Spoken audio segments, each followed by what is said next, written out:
بسم اللہ الرحمن الرحیم۔ آپ صلی اللہ علیہ وسلم کی خدمت اقدس میں ایک شخص آیا،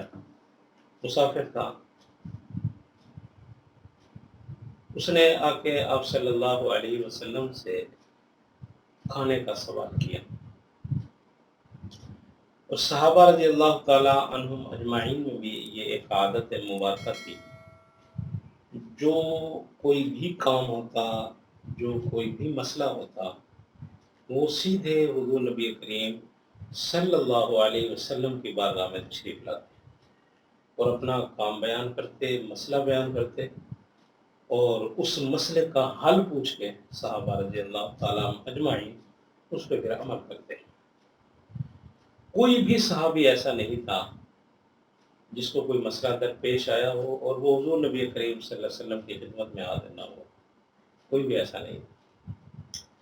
اور کوئی بھی سائل اگر آتا مدینہ طیبہ میں، تو اس کو حضور کے در کے علاوہ کوئی اور در نظر ہی نہ آتا، وہ سیدھا سب سے پہلے حضور کے در پہ آتا، اور جو بھی اس کا مسئلہ ہوتا، جو بھی اس کا سوال ہوتا،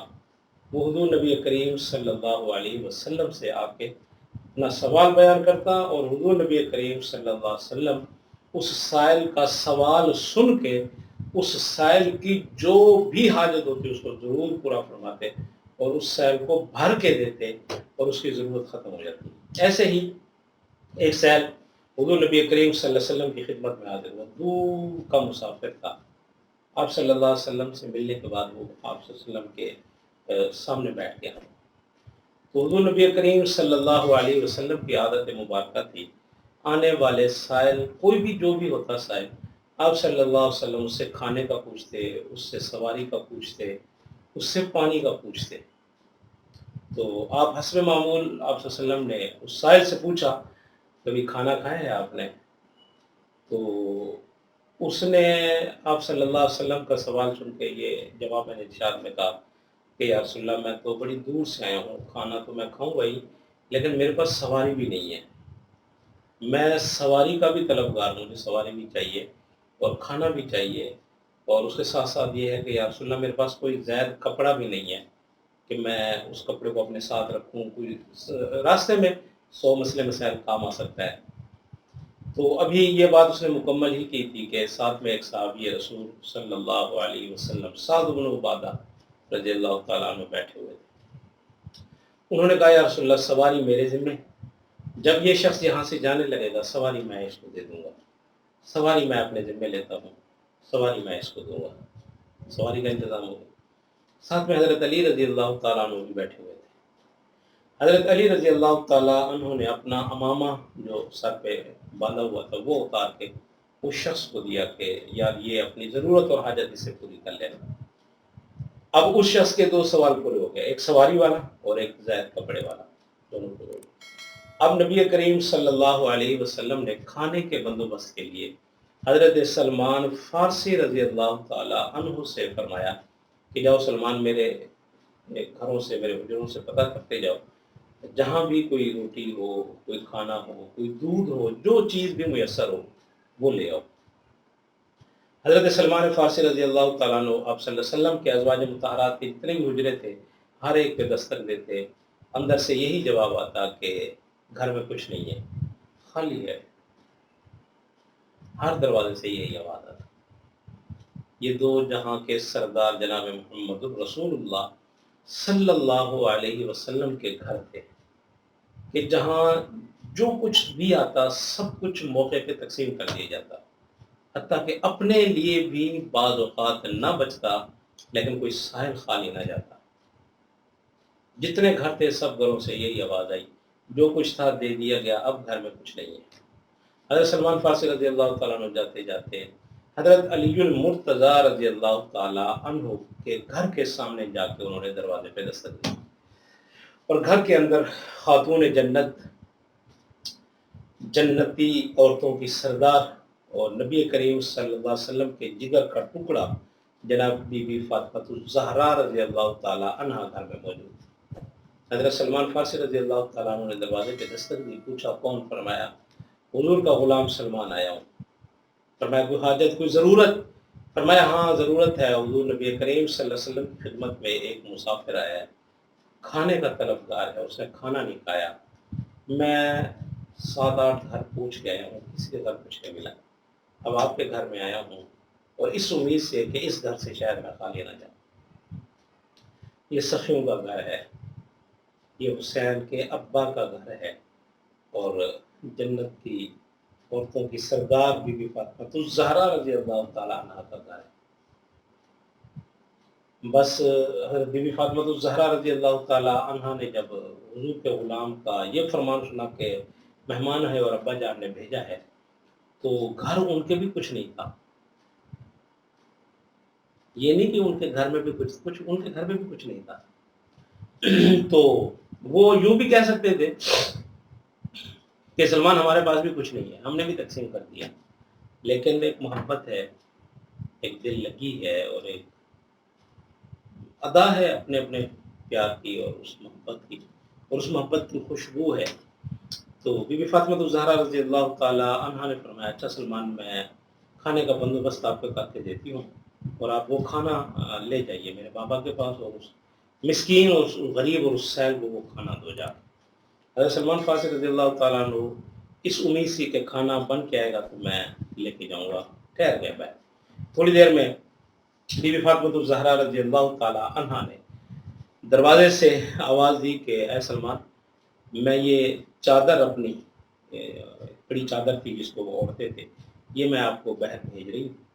اب ایسا کرو فلاں جگہ پہ کہ یہودی ہے، یہ چادر میری رہن رکھوا کے، گروی رکھوا کے اس سے کوئی غلہ اور اناج لے کے آؤ، کوئی جو لے کے آؤ، اور وہ جو میں پیس کے اس کا آٹا بنا کے اس کی روٹی بنا کے پھر میں آپ کو دوں تاکہ آپ وہ لے جاؤ۔ سخاوت کی انتہا نہیں ہے یہ، ایک ہے ہی کچھ نہیں، جس کے پاس ہے ہی کچھ نہیں اس کے لیے کوئی عذر نہیں، ٹھیک ہے، نہیں مسئلہ تو اس کا ہے جس کے پاس ہے پھر وہ نہیں دیتا اور بچا کے رکھتا ہے، ایک جس کے پاس ہے ہی کچھ نہیں۔ لیکن آپ سخاوت کی انتہا دیکھیں، صدیاں گزر جائیں گی، قیامت آ جائے گی، لیکن ایسے سخی لوگوں کی یہ سخاوت کی ادا شاید ہو سکتا ہے کوئی کائنات میں اس ادا کو پورا کر سکے۔ حضرت سلمان فارسی رضی اللہ تعالیٰ عنہ نے وہ جنتی چادر جس کے اندر جنت کی مہک اور خوشبو آتی تھی، حضرت بی بی فاطمہ الزہرا رضی اللہ تعالیٰ عنہا کی وہ چادر لے کے خاموشی سے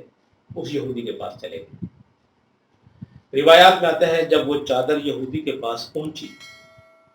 تو اس چادر سے وہ خوشبو جو کائنات جنت، خاتون جنت کے جس میں اطہر پر وہ چادر لازمی بات ہے پہنتے تھے، تو وہ تو جنتی خاتون تھی، تو اس سے جو خوشبو اس چادر میں تھی، اس یہودی نے جب وہ چادر لی اور اس کے پاس وہ چادر پہنچی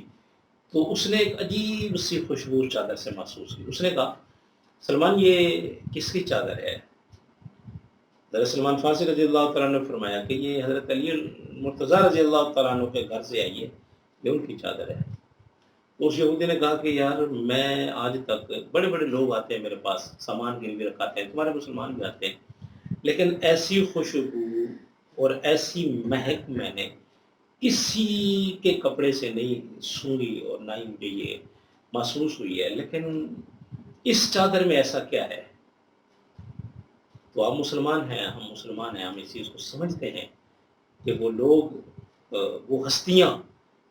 وہ دھرتی پہ رہنے والے ایسے لوگ تھے اور ایسے بلند مرتبہ لوگ تھے جن کو فرشتے بھی سلام کرنے کے لیے زمین پہ اترتے تھے، تو کیوں نہ ان کے چادر مبارک سے جنت کی خوشبو آئی۔ تو اس یہودی نے کہا اچھا سلمان میں ایسا کرتا ہوں، یہ چادر میں نہیں رکھتا، گروی نہیں رکھتا، میری نا دل کی آنکھیں اس چادر نے کھول دی ہیں، ایسا کرو یہ چادر لے جاؤ تم، اور ساتھ میں یہ غلہ اور اناج بھی لے جاؤ، تو میں اس کو گروی نہیں رکھتا ہوں، لیکن میں یہ ہے کہ سوچتا ہوں، مجھے اس چادر نے سوچنے پہ مجبور کر دیا ہے کہ میں آج تک اسلام سے دور رہا ہوں، اسلام کی تعلیمات سے دور رہا ہوں، حتیٰ کہ میں جانتا بھی ہوں یہودی پڑھے لکھے لوگ تھے، میں جانتا بھی ہوں اسلام سچا مذہب ہے، لیکن آج اس چادر کی خوشبو نے میری آنکھیں اور میرا دل روشن کر دیا ہے، کھول دیا ہے، میرا سینہ اندر سے کھول دیا ہے۔ ایسا کرو سلمان کہ جب تم کھانا لے کے جانے لگو مسجد نبوی، تو مجھے ساتھ ضرور لے لینا، مجھے ساتھ ضرور لے لینا۔ سلمان فارسی رضی اللہ تعالیٰ عنہ نے فرمایا ٹھیک ہے، اور ایسا ہی ہوا۔ جب کھانا تیار ہو گیا، کھانا پک گیا، تو آپ اس یہودی کے دروازے پہ آئے تو وہ یہودی نہا دھو کے تیار ہوا کھڑا تھا، اور ساتھ میں اپنے بیوی بچوں کو بھی غسل کروا کے ساتھ تیار تھا۔ تو حضرت سلمان فارسی رضی اللہ تعالیٰ عنہ نے ان کو ساتھ لیا اور حضور نبی کریم صلی اللہ علیہ وسلم کی خدمت میں جا کے حاضر ہوئے۔ جب آپ صلی اللہ علیہ وسلم نے دیکھا، تو وہ حضور جانتے تھے آنا جانا رہتا تھا، تو حضور نے فرمایا کہ بھائی خیر ہے، آج کیسے آئے ہو، اور ساتھ میں آج اپنے بچوں کو بھی لائے ہو؟ تو اس نے کہا یا رسول اللہ، میں آج تک بڑی بھول میں رہا ہوں، آج تک میں اپنے آپ کو اپنے مذہب کو، اپنے دین کو حق سچ سمجھتا تھا، اور آپ کو معاذ اللہ آپ کے دین کو، آپ کے اسلام کو تو نہ حق سمجھتا تھا، جھوٹ پہ سمجھتا تھا، میں کہتا تھا اسلام نہیں ہے۔ لیکن آج اس چادر نے، جو چادر آپ کے گھر سے آئی ہے اور آپ کے لاڈلی لخت جگر بیٹی کے گھر سے آئی ہے، اس نے میرے دل، دماغ، آنکھیں سب کچھ روشن کر دیا ہے۔ پھر میں نے سوچا کہ جس اسلام کی یہ عظمت ہے کہ جو بیٹی کے سر کے اوپر جو چادر ہے، اور اس چادر میں جو جسم میں اطہر ہے اس جنتی خاتون کا، اس کا یہ عالم ہے، تو اس اسلام کا کیا عالم ہوگا جو اسلام قبول کر لے۔ تو یا رسول اللہ، میں پیچھے کی معافی مانگتا ہوں، آگے مجھے کلمہ پڑھائی اور مسلمان کیجیے۔ یہ اسلام کی تعلیمات تھیں، اور یہ وہ سخاوت تھی جو رہتی دنیا کو سبق دیتی ہے کہ لوگوں، یہ وہ نبی کا گھرانہ تھا جو خود بھوکا پیاسا ہر دکھ درد برداشت کر کے وہ آنے والے سیل کو کبھی خالی نہیں بھیجتے تھے۔ تبھی تو ان لوگوں کے تذکرے، ان لوگوں کا ذکر، اور ان لوگوں کا جتنا بھی ہم محسوس کریں اور جتنا بھی ہم سنائیں دوسرے کو، یقیناً ایمان تازہ ہوتا ہے، اور ہمارے دل اور سینے خوشی سے منور ہوتے ہیں۔ اور ایسے لوگوں کا ذکر، اور جس مجلس محفل میں ایسے لوگوں کا ذکر کیا جائے، یقیناً وہاں پہ رحمت ہوتی ہے۔ تو اللہ ہمیں ایسے لوگوں کے نقش قدم پہ چلنے کی توفیق نصیب فرمائے، اور اللہ ہمیں بھی ایسا مال، ایسی جان دے، جہاں اللہ اور اس کے رسول کا حکم ہو، جہاں اس کا تقاضا ہو، وہاں پہ ہمیں وہ قربانی کے لیے اللہ ہمیں سعادت دے کہ وہ مال بھی ہمارا قربان ہو جائے، ہماری جان بھی قربان ہو جائے۔ اللہ ہمیں عمل کی توفیق نصیب فرمائے۔